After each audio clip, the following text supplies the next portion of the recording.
Hello guys, आप लोग कैसे हैं? हमें आशा है आप स्वस्थ होंगे, मस्त होंगे। आप लोगों का MKV यूट्यूब चैनल पर स्वागत है। आज हम लोगों का एक महत्वपूर्ण चैप्टर नागरिक शास्त्र का है, क्योंकि अब परीक्षा आ गई है तो परीक्षा की दृष्टि से आप लोगों को तैयारी कराई जा रही है, जिसमें हमारा आज चैप्टर है सत्ता की साझेदारी। आज का चैप्टर हमारा है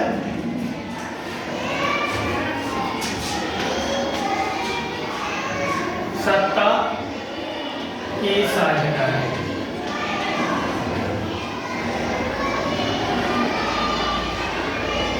यानी ये पहला चैप्टर है नागरिक शास्त्र का। तो सत्ता की साझेदारी क्या है? तो जब दो राजनीतिक लोग बैठकर बात करते हैं या उसकी जब शक्तियों का विभाजन होता है, उसी को हम क्या कहते हैं? सत्ता की साझेदारी। जैसे हम एक उदाहरण लेते हैं कि यहाँ पर प्रधानमंत्री है, प्रधानमंत्री क्योंकि पिक्चर नहीं बना पाते हैं तो इसलिए प्रधानमंत्री जी हैं, और इधर माननीय मुख्यमंत्री हैं, इधर मुख्यमंत्री जी हैं, इधर प्रधानमंत्री जी हैं।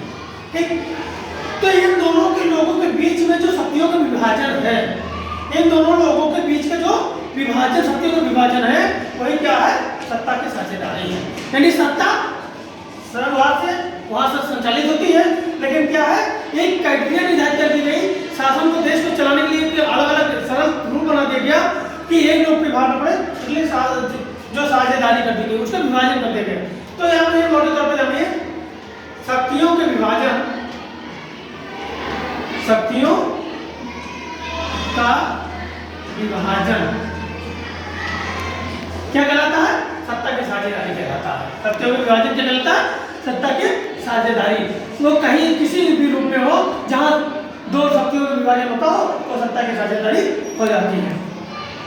हम जातीय या स्थानीय तौर पर हम जानते हैं, यानी कि जो जातीय या स्थानीय तौर पर वह शक्ति, यानी हम देखें उसको हम रख लें, यानी कि जातीय या स्थानीय रूप में अगर हम देखते हैं तो क्या मिलता है कि वो सामाजिक संस्कृति पर आधारित एक सामाजिक विभाजन है।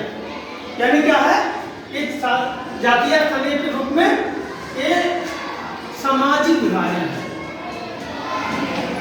क्या है? सामाजिक विभाजन।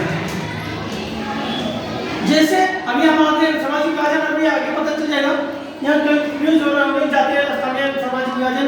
यानी जो जहाँ पर है स्थान, जिस स्थान पर है वहाँ पर क्या है? सामाजिक विभाजन है।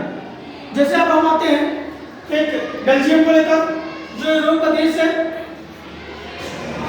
यूरोप देश का एक बेल्जियम है। तो बेल्जियम में दो समुदाय मुख्य रूप से रहते हैं। बेल्जियम में दो मुख्य रूप से समुदाय रहते हैं, एक डच और एक फ्रेंच। कौन कौन रहते हैं? हम इधर लिख देते हैं, एक डच रहते हैं और एक फ्रेंच रहते हैं। एक डच, बेल्जियम में कौन दो समुदाय रहते हैं?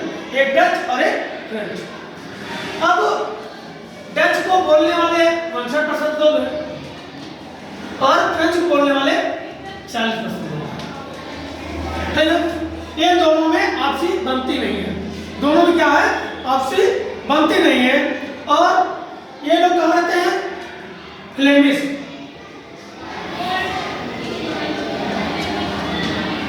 कहाँ रहते हैं? ये फ्लेमिश में रहते हैं और ये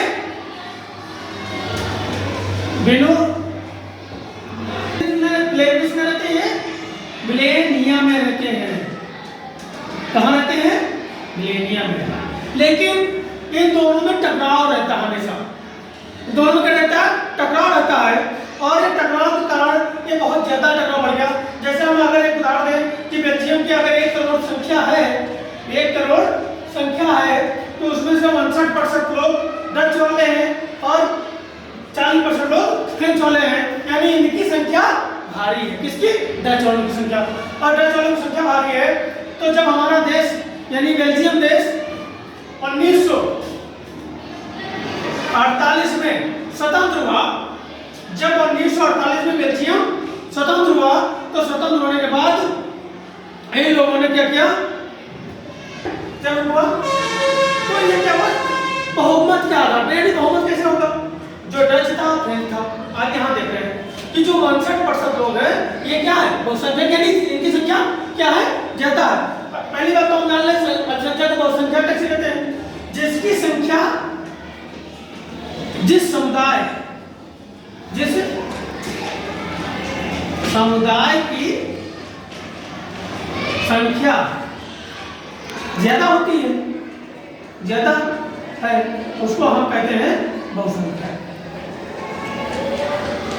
क्या कहते हैं, बहुसंख्यक। और जिनकी संख्या कम है वो अल्पसंख्यक। तो यहाँ डच अल्पसंख्यक में था और ये हमारा डच क्या था, बहुसंख्यक में था। एक और उदाहरण देखते हैं यहाँ पर, अभी ये बेल्जियम देख रहे थे, यहाँ पर एक और देखते साथ में श्रीलंका, जो हम लोगों को पड़ोसी देश है, क्योंकि दोनों वही थे, एक बेल्जियम था एक श्रीलंका था, यूरोप के दोनों हैं, ठीक। तो क्या श्रीलंका, ठीक। तो श्रीलंका में भी जो समुदाय, श्रीलंका में भी दो समुदाय, जैसे बेल्जियम में दो समुदाय था, एक डच था और एक फ्रेंच था। उसी प्रकार यहाँ भी दो समुदाय, एक सिंगली, एक समुदाय सिंगली था और दूसरा तमिल था। पहले क्या था, सिंगली था और दूसरा तमिल था। जो सिंगली थे ये 74%, यानी सिंगली भाषा का कितने लोग पसंद करते थे, 74। और जो तमिल था, तमिल 18%, यानी तमिल कितने लोग, तमिल को 18% लोग, ठीक। और सिंगलियों का 74। तो यहाँ क्या हुआ, ये बहुसंख्यक में आ गए, बहुसंख्यक हो गए। और ये अल्पसंख्यक, क्योंकि एक को बोलने वाले हैं, ठीक, अल्पसंख्यक।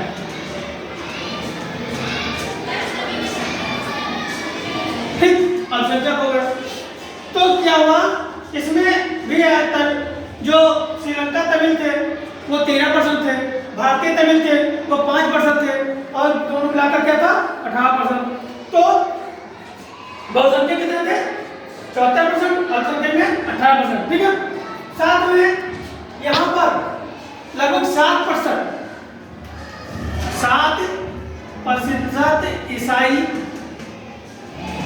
ईसाई जो थे वो धर्म को मानते थे, ईसाई धर्म को मानते थे। जबकि जो सिंगली था, ये सिंगली बौद्ध को मानता था, बौद्ध धर्म। और ये जो तमिल था ये हिंदू मुस्लिम दोनों को मानता था, हिंदू और मुस्लिम ये दोनों होते थे, ठीक है, क्लियर हुआ। यानी श्रीलंका में दो समुदाय, एक सिंगली समुदाय, एक तमिल समुदाय।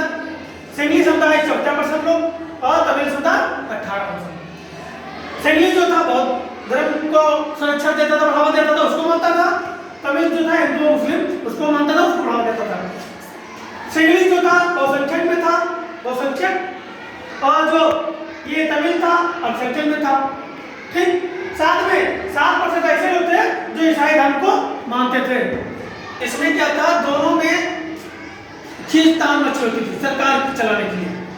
दोनों में क्या था, खींचतान, दोनों में लड़ाई झगड़ा यानी खींचतान मचा हुआ था। और दोनों खींचतान में क्या हुआ कि जिसकी संख्या ज्यादा थी वो जिसकी विजयी हो गई। तो संख्या सिंगली की ज्यादा थी तो सिंगली क्या हुआ, सरकार बना दिया। और सरकार बनाया तो उसने कह दिया कि जो बहुमत के आधार पर होगा वही सरकार में जाएगा। तो बहुमत किसकी थी, सिंगलियों की थी। और सिंगलियों ने जब सरकार बनाया, संसद में पहुंचे तो क्या किए, तमिल को इग्नोर कर दिया पूरी तरीके से। जो भी कार्य होता था सिंगलियों को यानी बौद्ध को बढ़ावा देना, साथ में जो शिक्षा या नौकरी आदि में सिंगलियों को ही हम लोग क्या करते थे, तवज्जो देते थे, ठीक है। क्योंकि आज चाहिए सी बात है। उदाहरण के तौर पर अगर हम अपने घर में कोई बात करें तो हम अपने भाई को पहले देखते हैं और दूसरे को बाद में देखते हैं। तो वही कंडीशन यहाँ था सिंगली का कि सिंगली जो बोलने वाले थे लोग थे तो सिंगली का ही पक्ष लेते थे। वही इसके विरोध में तमिल रहता था, क्योंकि तमिल को न शासन सत्ता में साझेदारी मिली हुई थी, न कहीं समान उठना बैठना होता था, न कि और कोई बात होती थी, इसलिए ये लोग परेशान रहते थे। सिंगली ने क्या किया 1956, यानी इसको हम मिटा दो थोड़ा,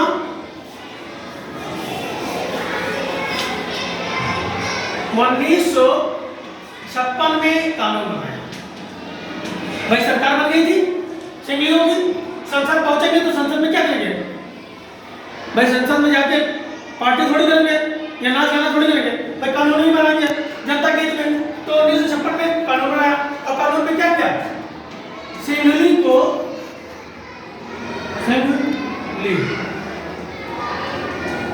को राजभाषा की मान्यता दे दिया। क्या किया? राजभाषा को मान्यता दे दिया।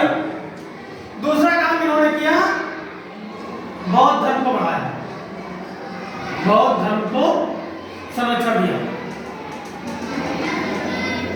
इन्होंने क्या किया?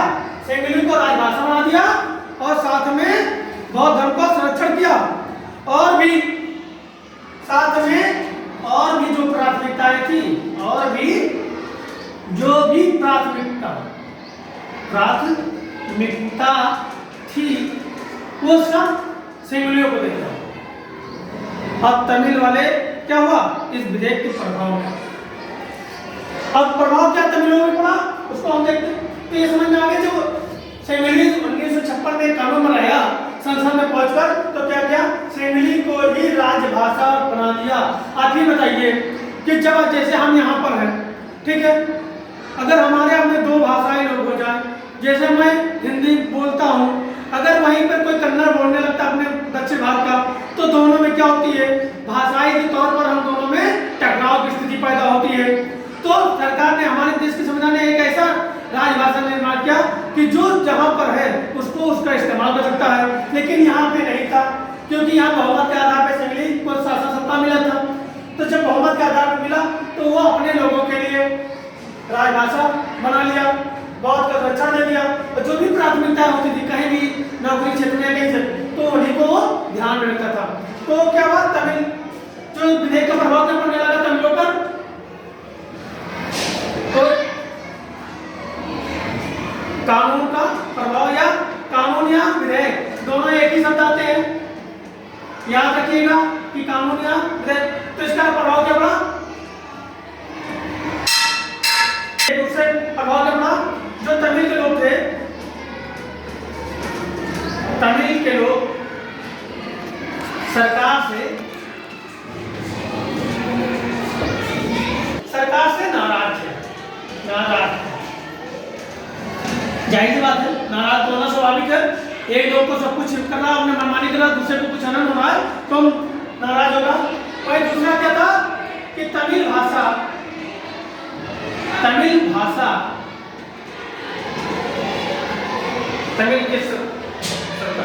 के यहाँ शब्द नहीं था, तमिल की सरकार, तमिल के लोग सरकार से नाराजगी थी। तमिल के लोगों का, यहाँ पे तमिल के लोगों का सरकार से नाराजगी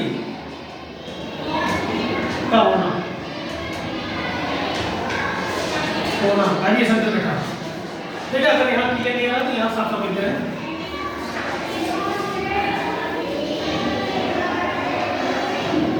तमिल के लोगों का सरकार से नाराजगी का होना। तमिल भाषा व सांस्कृतिक के प्रति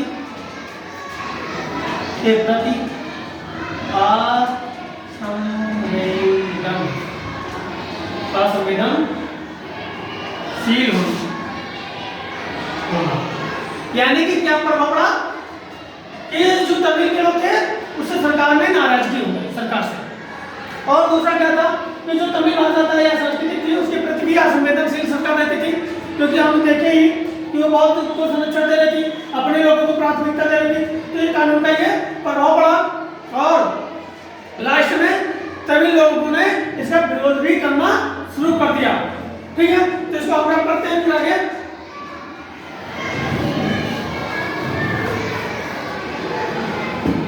वहां पे तमिल लोगों में नाराजगी हुआ, तो क्या हुआ, विधेयक के परिणाम क्या निकला, जो कानून का परिणाम क्या निकला,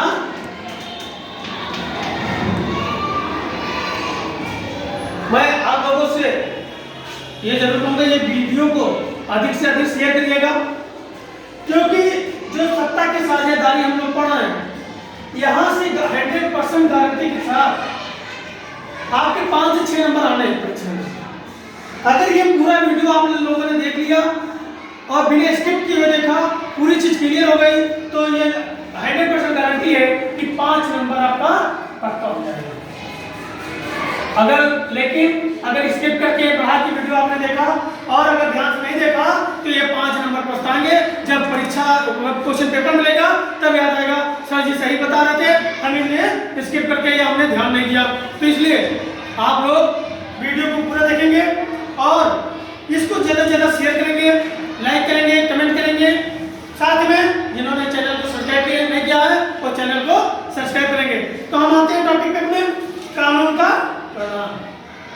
तो कानून का परिणाम क्या निकला कि दोनों समुदाय में, अब दोनों मतलब जान गए होंगे, दोनों समुदाय के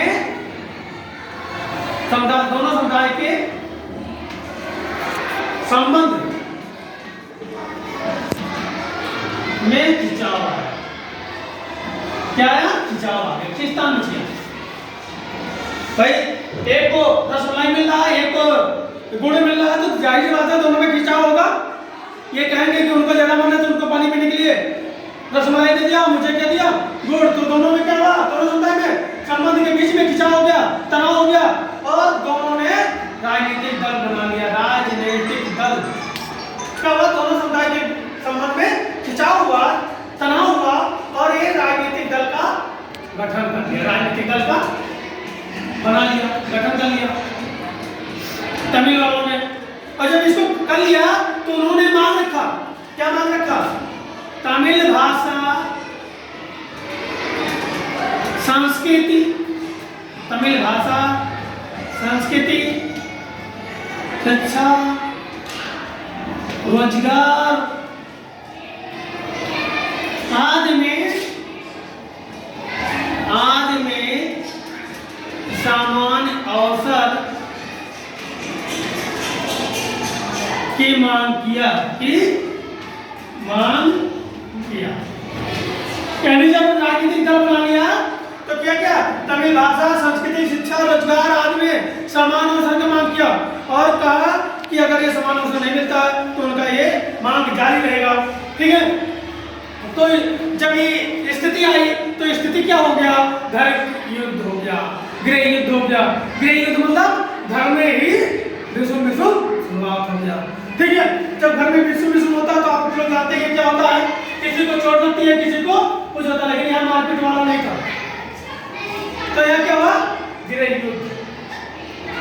तो गृह युद्ध का परिणाम क्या निकला,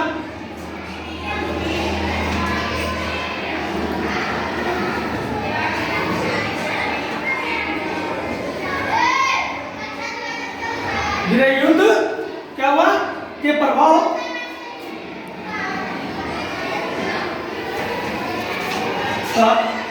आप सभी लोग जानते हैं जब लड़ाई झगड़ा होता है तो कुछ ना कुछ जरूर होता है।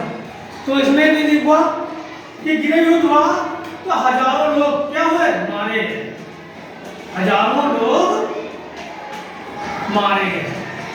ठीक,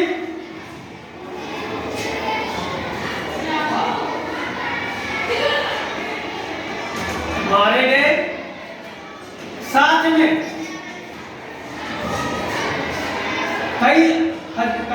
हजारों की संख्या में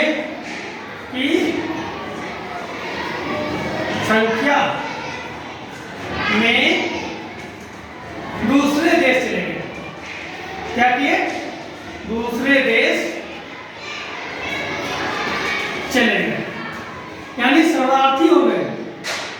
यानी क्या हो गए?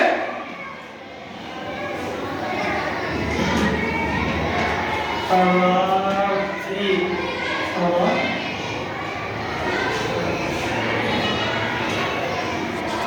शरणार्थी हो, शरणार्थी गलत लगा,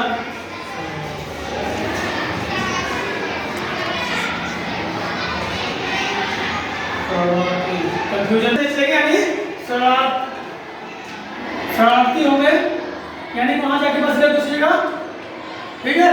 और ये गृह युद्ध 2009 में अंत हो गया, 2009 में अंत हो गया, ठीक है। तो गृह युद्ध का प्रभाव क्या पड़ा कि हजारों लोग मारे गए। जाहिर सी बात है, जहाँ मारकाट होती है, युद्ध होता है, तो वहां पे किसी को छोड़ लो तो किसी को, तो यहाँ पे हजारों की संख्या में मारे गए, हजारों की संख्या में क्या हुआ, एक देश छोड़कर दूसरे देश में चले गए। और अंत हो गया तो क्या हुआ, बेल्जियम की साझेदारी हुई। और इसमें साझेदारी में क्या हुआ, अब देखते हैं बेल्जियम की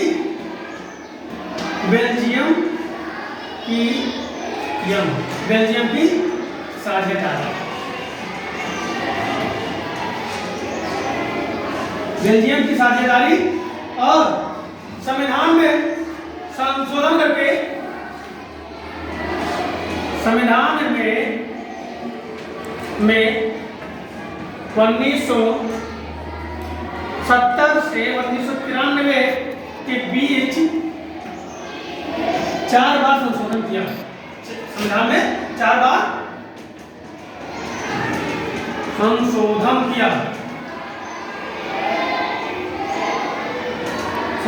किया और संशोधन किया तो क्या किया कि मंत्रियों की संख्या बराबर हो गई, यानी दोनों समुदाय से क्या हुआ, संख्याओं की संख्या बराबर कर दी गई। मंत्रियों की संख्या बराबर, ठीक, यानी क्या किया गया, मंत्रियों की संख्या बराबर कर दी गई। और ये कहां पर किया गया, केंद्र सरकार में। कहां पर किया गया, केंद्र सरकार में, याद रखिएगा, यानी कहां पे किया गया, केंद्र सरकार, जिसको हम संसद कहते हैं, ठीक। तो केंद्र सरकार में मंत्रियों की संख्या बराबर कर दी गई। और एक और साथ में किया गया कि किसी विशेष कानून के लिए, किसी विशेष कानून पर दोनों भाषाई समूहों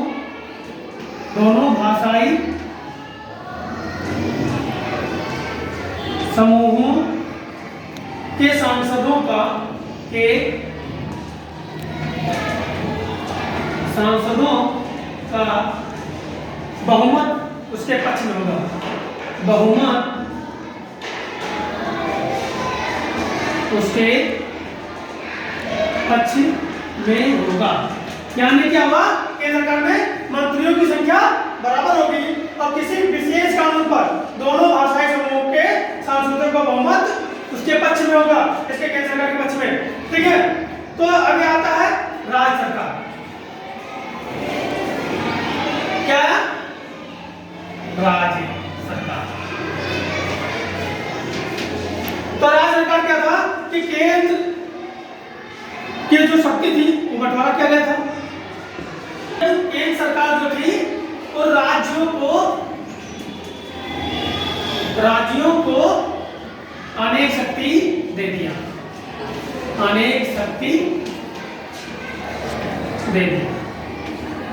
इसी को क्या अभी हमने बताया था, शक्तियों का विभाजन। अब यहाँ पे देखिए, जब राज्यों को अनेक शक्ति दे दिया और यहाँ पर एक स्थानीय सरकार बनाया, यानी सामूहिक सरकार। और सामूहिक सरकार में ये बताया कि जो जिस समुदाय का होगा वो अपने प्रतिनिधियों का चुनाव कर सकता है, जो सामाजिक के पक्ष में, जिससे क्या होगा, टकराव की स्थिति नहीं होगा। लड़ाई झगड़ा होता था, भाई हमारा भी सुनने वाला है, आपका भी सुनने वाला है, तो सभी के सुनने वाले प्रतिनिधि हैं, तो वहां पे किसी प्रकार का तनाव, लड़ाई झगड़ा आदि नहीं होगा। तो राज्यों में को अनेक शक्तियों को दे दिया गया और सबको स्वतंत्र कर दिया गया। साथ में क्या किया गया? सबको स्वतंत्र कर दिया गया, स्वतंत्र हो गए, सब हो गया, ठीक है, सब स्वतंत्र हो गए और स्वतंत्र हो गए तो आसानी से अपने काम करने लगे, ठीक है। तो इसके बाद जब सामुदायिक सरकार यानी एक राजधानी सरकार, एक सामुदायिक सरकार। राजधानी सरकार क्या थी? केंद्र में रहकर अपना सारा काम करती थी। सामुदायिक सरकार क्या किया कि जो भाषाई के या समुदाय के हिसाब से जो थे, डच थे, फ्रेंच थे या सिंगोली, जो जहाँ पे था वो अपने अपने प्रतिनिधियों की सरकार चुनने के लिए स्वतंत्र हो गए, ठीक है। तो ये हमारा क्या था? बेल्जियम के साझेदारी। अब यहाँ पे क्या एक बात निकल के आती है, अब सत्ता की साझेदारी क्यों? अब एक सवाल उठता है कि बेल्जियम की सत्ताधारी पढ़े, श्रीलंका के बारे में पढ़े और बेल्जियम की एक चीज मैंने बताना भूल गया था, बेल्जियम की राजधानी ब्रुसेल्स। ये कहाँ की राजधानी है?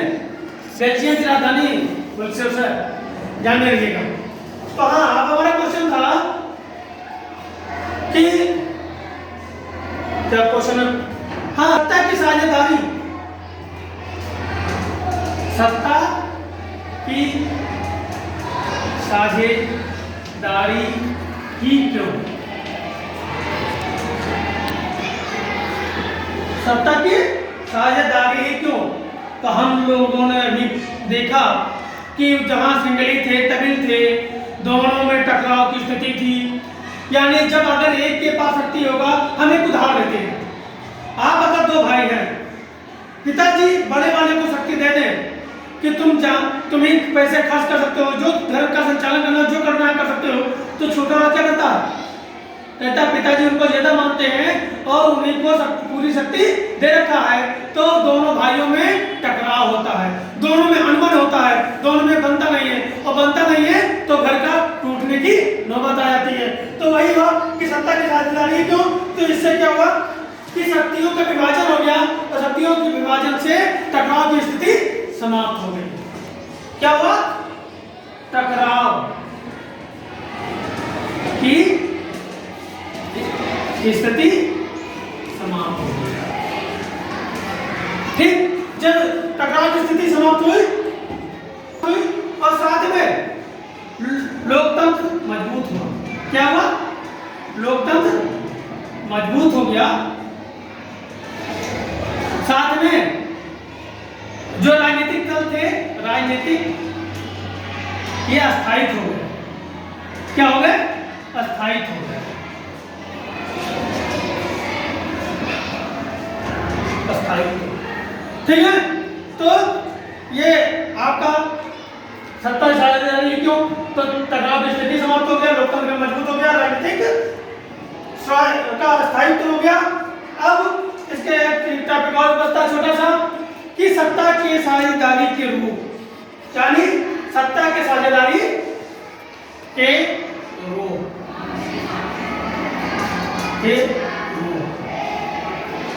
तो सत्ता की साझेदारी के रूप शासन के स्तर पर 3 प्रकार से हैं। पहला है शासन के स्तर पर, शासन के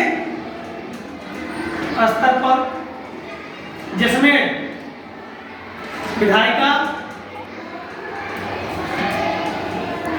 आता है, कार्यपालिका आता है, कार्यपालिका और एक न्यायपालिका। ठीक, तो विधायिका जहां कानून का निर्माण होता हो, जिसको हम संसद कहते हैं। कार्यपालिका राष्ट्रपति आईएएस जो काम करते हो, यानी कानून को क्या करते, लागू करवाते हो। न्यायपालिका सुप्रीम कोर्ट, हाई कोर्ट, जिला न्यायालय सब मिलाकर क्या होता है? न्यायपालिका। और हमारे यहाँ तीनों अलग अलग हैं, ठीक है।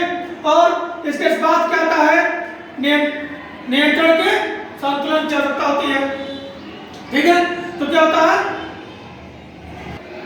नियंत्रण करता है,